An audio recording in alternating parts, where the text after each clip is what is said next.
여러분 3교시에서는 그 이제 본격적으로 컴활 필기 문제를 좀 설명을 드릴게요.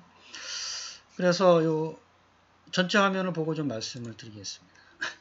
그 말씀드렸다시피 우리 필기 과목은 1급에서 컴퓨터 일반하고 스프레드시트, 그리고 이제 엑셀이고요. 데이터베이스는 액세스라고 생각하시면 됩니다. 여러분 엑셀은 많이 다뤄봤을 텐데 액세스가 뭐냐 이거 좀 모르는 학생들이 많은데, 우리 그 마이크로소프트사에서 제공해주고 있는 제품들 중에 요 액세스라는 게 있어요. ACCESS. 이게 이제 데이터베이스 그래도 매니지먼트 시스템입니다. DBMS. 그래서 뭐 요 화면은 뭐 여러분들이 이제 엑셀하고 이제 비슷하게 뭐 생각을 할 수가 있는데, 말 그대로 그 데이터베이스 역할을 하는 거예요. 그래서 그 자료를 이제 그 저장할 수도 있고, 그걸 조회를 할 수도 있고, 뭐 여러 가지 DB에서 여러분들이 하는 게 데이터를 넣고 조회하고, 그 다음에 뭐 삭제하고 변경하고 뭐 이런 기능들을 여기서 해준다는 거죠. 이제 요거에 관련된 이제 시험 문제를 필기하고 실기해서 이제 두 가지를 봅니다. 그래서 그 이제 엑셀하고 데이터베이스 DB를 이제 실기로 또 이제 보는 거죠. 그렇게 생각을 하시면 되고, 필기 과목에서는 관련된 메뉴나 뭐 기능들을 좀 물어보고 있는 거예요. 그래서 먼저 필급도 일반은 이렇게 그 7가지 과목으로 되어 있어요. 그래서 오늘부터 이제 컴퓨터 시스템이 개요. 하드웨어, 운영체제, 소프트웨어, 그 다음에 정보통신과 인터넷, 그 다음에 컴퓨터 보안, 정보사회와 컴퓨터 보안, 멀티미디어. 이렇게 나와 있고, 요 이제 사이트에 가보면 그 해마다 요 비중이 비슷해요. 그리고 문제은행 방법이죠. 냈던 거 똑같이 내는 거죠. 그러니까 그 기출문제만 풀면 여기서 보면 이분도 10에서 한 20% 정도가 동일하다 이런 얘기죠. 나머지도 그 비슷한데 약간 응용이 되죠. 그래서 이제 뭐 문제를 좀 바꾸는데, 기존 필기 문제에서 좀 바꾼다 뭐 이렇게 생각하시면 되고, 그 내용이 여기 이제 영상을 보시면 여러분들 알 수가 있고요. 그 다음에 이제 요 블로그는 여러분들 한번 보시면 뭐 자격증이니까 어떤 전략 같은 게 좀 있을 수 있죠. 공부하는 것도 무조건 처음부터까지 그 다 하려고 그러지 말고 어떻게 하면 좋은가, 비중이 많이 나오는 거 위주로 좀 해라 뭐 이런 식으로 여기서 이 사람이 지금 설명을 잘 해주고 있어요.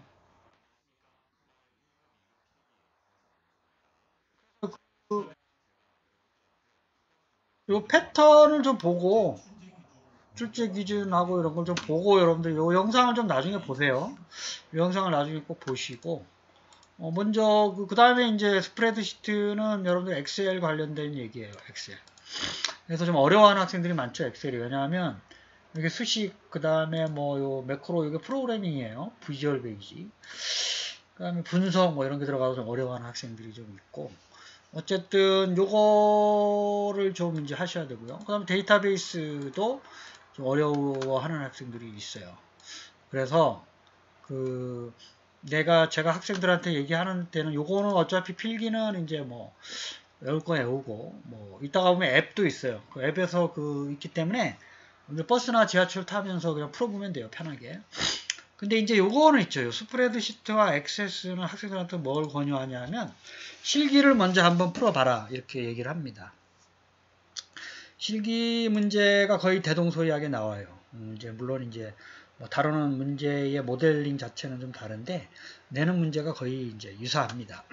그래서 실기를 한번 풀어보면 이제 필기인 경우 이게 그 메뉴 이름이 막 나오고 뭐 이런 뭐 용어들이 여러분 생소한 용어들이 좀 나오기 때문에 실기 과목을 먼저 한번 좀 돌아다니는 뭐 책을 사면 제일 좋은데, 아니면 검색하면 요 실기 문제들이 돌아다녀요. 그리고 그 지난번에 그 대한상공회의소 홈페이지 가도 제가 말씀드렸죠. 그 유형이 있기 때문에 그 문제라도 한번 좀 들여다보면 용어에 좀 이제 익숙해질 수가 있어요. 그러고 난 다음에 필기를 좀 접하면 여러분들이 좀 쉽게 필기 과목을 할 수 있다라는 걸 좀 말씀을 드리고 유념하시면 되고, 그 다음에 이제 뭐 여기 가면 여기 강의 자료도 그 무료 강의 및 자료도 있어요. 그러니까 여러분도 아마 회원 가입은 좀 해야 될 것 같긴 한데, 그 여기는 이제 요 정보 처리 기사도 있으니까 이 사이트를 좀 많이 좀 이제 그 관심을 가져서 좀 들여다보시고, 그다음에 요게 앱이에요, 앱. 그래서 요게 이제 무료로 다운로드해서 여러분들이 이제 광고를 좀 보는 게 좀 불편하긴 한데 유료도 있어요. 근데 이게 이제 무료이기 때문에 요게 이제 그 기출 문제를 풀 수 있는데 뭐 이렇게 그 시간 날 때마다 핸드폰으로 문제를 좀 반복해서 좀 풀면 우리가 이제 궁극적으로는 100점 만점이 목표가 아니잖아요. 그렇죠? 그래서 그 60점 정도만 받을 수 있게 좀 이제 학습을 하시고 기본적으로는 이제 자격증이 뭐 있다 그래서 DB를 잘하고 뭐 이런 거를 평가하는 게 아니라 기본적인 컴퓨터의 그 활용에 대한 기본적인 평가를 하는 것으로 판단하기 때문에 나중에 이제 보면 액세스를 더 열심히 공부하면 DBMS를 좀 이해하는데 상당히 많은 도움이 됩니다. 그렇게 이해를 하시고 공부하시면 되고요. 오늘 이제 요 컴퓨터 시스템의 개요에서 뭐 요 5가지 내용을 좀 살펴보도록 할게요. 뭐 컴퓨터는 여러분들 이제 뭐 아시다시피 뭐 그 자료라고 하는 건 정보가 아니죠. 그 단순한 사실이나 값이고 이걸 가공해야 정보가 된다라는 거. 그렇죠? 그래서 보통 의사결정자에게 도움을 주는 형태로 자료를 가공할 수 있다. 이걸 이제 우리가 정보라고 얘기를 합니다. 그렇죠?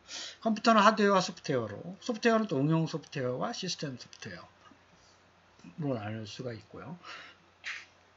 그 다음에 하드웨어는 CPU, 중앙처리장치, 주변장치. 중앙처리장치는 주기억장치, 제어장치, 연산장치. 주변장치는 입출력장치, 보조기억장치. 펌웨어라고 하는 건 이제 하드웨어 동작을 지시하는 소프트웨어인데요. 일반적으로 요즘 이제 하드웨어적으로 딱 구성돼서 나오는 게 많기 때문에 우리가 펌웨어라는 용어도 있습니다. 이게 이제 그거에 대한 설명이에요. 펌웨어. 그래서 이제 요게 롬이라고 하는 건 이제 리드 온리 메모리라고 하는 건데, 메모리. 보통 펌웨어는 이제 그 리드 온리 메모리에 저장이 돼요. 그래서 수정을 못하게끔, 읽기만 하게끔.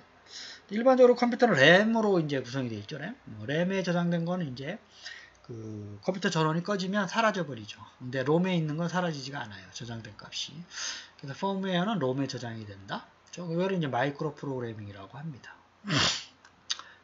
자, 요거를 좀 반드시 외워두세요. 우리가 그 컴퓨터의 기본적인 저장 단위는, 표현 단위는 0 아니면 1이 저장되는 비트. 그 다음에 이게 8개가 모이면 바이트. 그 다음에 이제 CPU가 한번 처리할 수 있는 명령어, 워드라고 하죠. 이제 하프워드, 풀워드, 더블워드. 개수에 따라서, 바이트의 크기에 따라서. 그 다음에 필드. 워드가 모여서 필드가 되고, 필드가 모여서 레코드가 되고, 레코드들이 모여서 파일이 되고, 궁극적으로 우리가 이제 사용하고 있는 데이터베이스가 된다. 그런 식으로 개념을 이제 이해하시면 되고, 요게 그 자료 구성의 단위의 크기 순으로 올바른 것은 뭐 이런 식으로 문제가 많이 나오기 때문에 요 개념하고 요 용어를 좀 외워 두셔야 돼요. 다시 한번 말씀드리지만 비트, 바이트, 워드, 필드, 레코드, 파일, 데이터베이스 순서로 외워 두시고 그 다음에 이제 뭐 컴퓨터의 특징, 다음점 컴퓨터의 특징이 아닌 것은 그 다음에 이런 식으로 나와요. 다른 컴퓨터나 매체에서 작성한 자료도 공유하여 처리할 수 있는 특징은 무엇인가요? 이제 호환성. 여기서 호환성에 대한 설명. 그래서 뭐 이건 뭐 자동적으로 한다, 정확하게 한다, 빠르게 한다. 그 다음에 대량으로 처리할 수 있다. 컴퓨터는 어떤 특화된 게 아니라 범용적으로 사용되는 것이다. 뭐 이런 식으로 이해를 하시면 되고. 그 기능은 요 5가지예요. 입출력, 저장, 연산, 제어. 이 컴퓨터의 연산 속도 단위도 간혹 나와요. 이따가 기출문제를 몇 가지 좀 풀어보긴 할 텐데, 이게 3, 6, 9, 12, 15, 18, 있죠? 마이너스 3, 마이너스 6, 마이너스 9, 뭐 이런 식으로 이제, 어떻게 되냐. 이쪽으로 갈수록 더 빨라지는 거죠. 시간의 단위가. 그래서 1초는, 이제 1초는 1000ms, 1ms는 10의 마이너스 3승초. 즉 1초는 1000ms다 이런 얘기죠. 그래서 이걸 외우려고 그러면 요거를 책에서 지금 설명하고 있어요. 앞에 있는 걸 따서 밀, 마, 마이크로니까. 그 다음에 나, 피코, 펜토, 아토. 그래서 이런 식으로 외우라고 지금 제안을 하고 있어요. 밀마나 피페마, 밀마나 피페마. 외우기 더 어렵긴 한데, 그래서 이제 이런 문제가 좀 나오기 때문에 어쩔 수 없이 좀 공부를 좀 하셔야 돼요. 밀리세컨드, 마이크로, 나노, 피코, 펜토, 아토. 현재 이것도 뒤에 또 있어요. 지금까지는 이제 요 컴퓨터의 연산 속도 다니까 요 정도로서 얘기를 주로 하고 있기 때문에 요 정도로만 알고 계시면 됩니다. 그렇죠? 그 다음에 우리 아까 2교시에도 말씀드렸었죠. 폰 노이만의 에드박 이전에 우리 앨런 튜링이라는 이제 기계식 컴퓨터도 있었고요. 마크 1, 그 다음에 주로 이제 그 미국에 있는 IBM하고 HP사에서 만든 컴퓨터 계열이 쭉 있어요.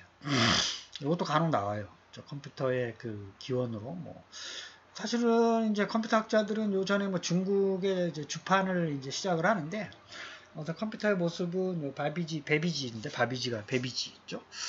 어떤 컴퓨터의 그 개념을 제시를 했죠. 이때 당시에는 저장할 수 없어요. 기계식이었습니다. 기계식. 그러다가 이제 진공관도 나오다가 여기 그 스토어드라고 하는 거 있죠. 폰 노이만이라는 수학자가 컴퓨터를 저장을 할 수 있는 기본적인 개념. 그러면서 프로그래밍이 가능해진 거예요. 그러면서 지금 소프트웨어 개발의 시대가 맞이를 하게 된 거죠. 이 사람의 노력으로 인하여. 그래서 그 0과 1의 개념으로 이 사람이 온오프의 개념을 이제 컴퓨터에 적용을 하면서 저장의 개념을 처음 제안한 학자다. 이렇게 생각을 하시면 되겠습니다. 이거 외워두세요. 밀마나 피페마. 그 다음에 요거는 갈매기 털피의 피. 요거는 또 기억 용량이 이제 증가하는 단위예요. 아까도 말씀드렸지만 1바이트는 이제 8비트니까 그게 약 그 2의 10승 바이트가 1kB이에요. 2의 10승을 이제 그 계산하면 1024가 돼요. 이게 약 1000 정도 되니까 1kB가 약 1000바이트라고 얘기하는 건데 정확하게는 1024바이트라고 알고 계셔야 돼요. 2의 10승. 얘는 이제 2의 10승, 20승, 30승 이런 단위로 증가를 해요. 킬로, 메가, 기가, 테라, 페타, 엑사바이트. 요 이후에도 또 있습니다. 그렇죠? 줄여서 K바이트는 이제 요 KB라고 쓰고 메가바이트는 MB. 그렇죠? 테라바이트는 TB, 기가바이트는 GB. 이런 식으로 앞글자를 따서 설명을 하고 있습니다. 그래서 우리가 정보 표현의 기본적인 단위는 비트인데 여기 8개가 모이면 바이트가 되죠. 4개가 모이는 거 우리가 니블이라고 해요. 니블. 그 다음에 이제 워드는 이제 요거 이제 세트로 바이트가 하나, 2개, 3개 하는데 필드 하프 워드라고 하는 건 2바이트고요. 그 다음 풀 워드라고 하는 건 4바이트. 그렇죠? 비트라고 하는 건 바이너리 디지트의 약자예요. 바이너리 디지트 0 아니면 1이다. 2개 중 하나이다. 이런 얘기로 이해를 하시면 되고 요 순서 아까도 말씀드렸지만 증가하는 순서를 여러분들 반드시 기억하고 외워두셔야 되고 이해를 하셔야 돼요. 그렇죠? 그래서 요거는 요쪽 보통 우리 릴레이셔널 관계형 데이터베이스에서는 테이블이 이제 하나의 파일을 저장하는 공간인데 요 학번이 요거 홍길동 주소 이렇게 한 경우 요 행을 레코드 요 열을 필드라고 얘기를 합니다. 그렇죠? 전체를 파일이라고 그러고 우리 정보 처리 방식은 한 번에 처리하는 거, 시분할로 처리하는 거, 시간 분할해서 실시간 처리하는 거, 동시에 여러 개 처리하는 거. 그래서 정보 처리 시스템은 비집중 처리, 집중 처리, 분산 처리, 피어-투-피어 처리. 그렇죠? 분산 처리라고 하는 거는 여러 대의 컴퓨터들에 의해 작업들을 나누어서 처리하는 시스템을 우리가 분산 처리 시스템이라고 이제 얘기를 하고 있습니다.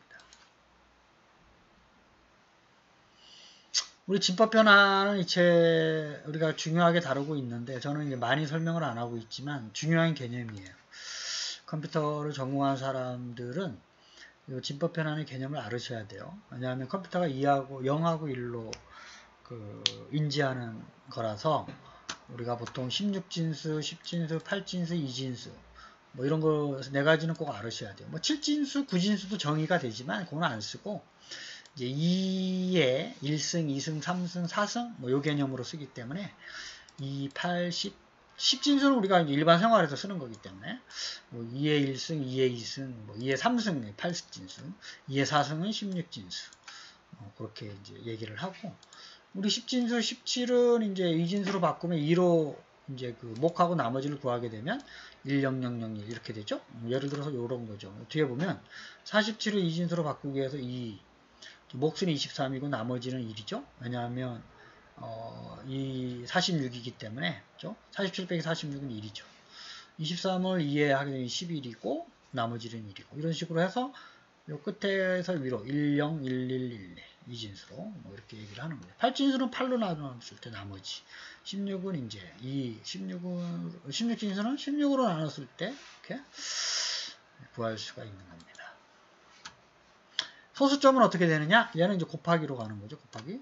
10.375인 경우 10을 2진수로 표현하면 1010이고 0.375를 2를 곱해요. 나누는 게 아니라. 그래서 요 앞에 이거 0.75니까 0. 얘는 이제 밑으로 27에 1.5, 011, 011 이렇게 되는 거 011. 0.1875는 요거 8로 곱하면 1.5, 0이 나올 때까지. 그렇죠? 그래서 2하고 4 이렇게 됩니다. 그러니까 보수라는 개념도 쓰여요. 그러니까 음수를 표현할 때 영어에서 그 컴퓨터에서 음수를 어떻게 표현하느냐 하면 2의 보수로 표현해요. 그래서 양수로 바꿔서 2진수를 그러니까 10진수를 2진수로 바꿔서 걔 1의 보수는 0이면 1, 1이면 0으로 바꾸고 그 끝에다가 1을 더해주면 2의 보수가 돼요. 좀 그래서 빼야기 연산을 더하기로 할 수 있게끔 이제 할 수 있는 방법을 이제 그 수학자가 개발을 했는데 이 보수를 사용하는 이유는 이제 컴퓨터에서 음수를 표현하기 위해서 그렇죠? 마이너스라는 거를 부호로 인지를 우리가 이제 마이너스는 이제 우리 사람이 보기에 음수인 줄 알지만 컴퓨터에서는 얘가 기호로 인지하기 때문에 그렇게 표현할 수가 없고 그 주어진 비트의 일부를 그 할당을 해가지고 2의 보수 방법으로 저장을 합니다. 그렇죠? 이해를 하시면 되고 이것도 이제 진법 변환을 하는 방법이 아까 말씀드렸다시피 이제 그 2진수로 10진수로 바꾸는 건 이제 2의 0승, 2의 1승 이쪽으로 이제 2의 마이너스 1승, 마이너스 2승 곱해서 더해주는 거죠. 문자를 표현하는 방법은 요즘 유니코드 방법으로 이제 많이 쓰죠. 유니코드. 근데 그전에는 이제 뭐 아스키트 코드가 주로 많이 썼었고 그 외에도 BCD나 EBDIC 코드 이런 게 있어요. 요게 이제 비트가 아스키트 코드 같은 경우는 7가지 비트 페르티 비트까지 해서 8개인데 2의 7승 128가지의 문자를 표현할 수 있는데 요렇게 하게 되면 영어는 이제 뭐 괜찮아요. 영어는. 근데 이제 우리나라 글이나 중국어 글 같은 경우 이제 안 되죠. 이게 워낙 가지수가 많으니까. 그래서 나타난 게 유니코드 방법이에요. 이건 2바이트이기 때문에 2의 그 16승 서로 다른 문자를 표현할 수 있어서 중국어도 되고 뭐 한글도 전 세계 문자들이 다 돼요. 그래서 유니코드 방법으로 요즘 많이 인코딩을 합니다. 그렇죠? 요게 이제 BCD 코드는 이제 요 7개의 비트, 페르티 비트까지 해서는 그렇죠? 7개. 그렇죠? 아스키트 코드는 8개, 페르티 비트까지 해서 EBCDIC는 8개에다가 요 9개. 유니코드는 이제 2바이트 16개의 비트로. 그렇죠? 그래서 요즘은 전 세계 는 다 유니코드 방법으로 컴퓨터가 저장을 한다. 그렇게 알아두시면 되겠습니다. 자, 그 다음에 우리가 이제 많은 문제를 좀 다뤄보면 좋겠는데요. 여러분들이 반드시 여기서 나와 있었던 학습 내용을 다시 좀 이해를 하시고 문제를 많이 풀어보는 수밖에 없어요. 문제를.